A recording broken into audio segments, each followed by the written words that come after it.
Bir zamanlar, büyülü bir ormanın kenarında küçük bir köyde, adı Kür Kedisi olan güzel bir kız yaşarmış. Kür Kedisi, kötü kalpli üvey annesi ve 2 üvey kız kardeşiyle beraber yaşarmış. Onlar, Kür Kedisi'ni evde hizmetçi gibi çalıştırırlarmış. Kür Kedisi'nin en yakın dostları ise ona sevgi gösteren orman hayvanları ve şakacı kuşlarmış. Bir gün köyde büyük bir haber yayılmış. Krallığın genç ve yakışıklı prensi, tüm genç kızların davetli olduğu büyük bir balo düzenleyecekmiş. Kür Kedisi de bu baloya gitmeyi hayal edermiş. Fakat üvey annesi ve kız kardeşleri buna asla izin vermezmiş.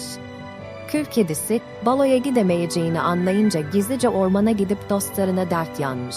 Ormanın derinliklerinde bir sihirli peri Kür Kedisi'ni bulmuş ve ona yardım etmeye karar vermiş. Peri, Kür Kedisi'nin yıpranmış elbiselerini, göz kamaştırıcı bir balo kıyafetine dönüştürmüş. Ayrıca, bir kabaktan zarif bir at arabası ve birkaç fareyi de şık atlar yapmış. Ama peri, bu büyünün sadece gece yarısına kadar süreceğini hatırlatmış. Balo gecesi, Kür Kedisi'nin güzelliği herkesi büyülemiş, özellikle de prensi. Prens, tüm gece onunla dans etmiş. Ancak gece yarısı yaklaşınca, Kür Kedisi büyünün bozulacağını hatırlayarak aceleyle saraydan ayrılmış. Koşarken bir cam ayakkabısı düşmüş ama geri dönüp alamamış.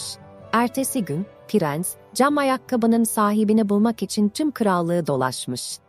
Sonunda Kür Kedisi'nin evine ulaşmış. Üvey kardeşleri ayakkabıyı denemeye çalışmış ama hiçbiri uymamış.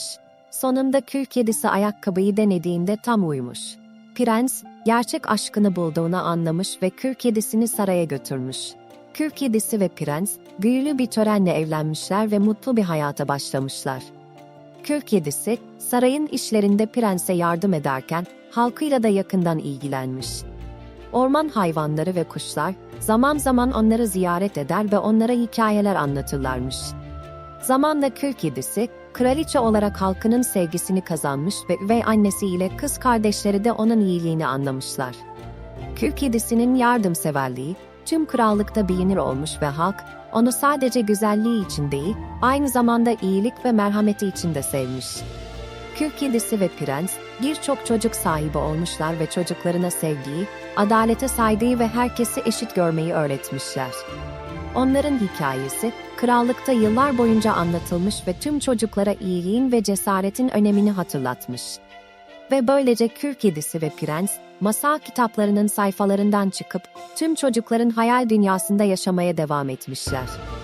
Her gece, onların hikayesi ışıltılı yıldızlar altında, genç ve yaşlı herkesin kalbine dokunarak anlatılırmış.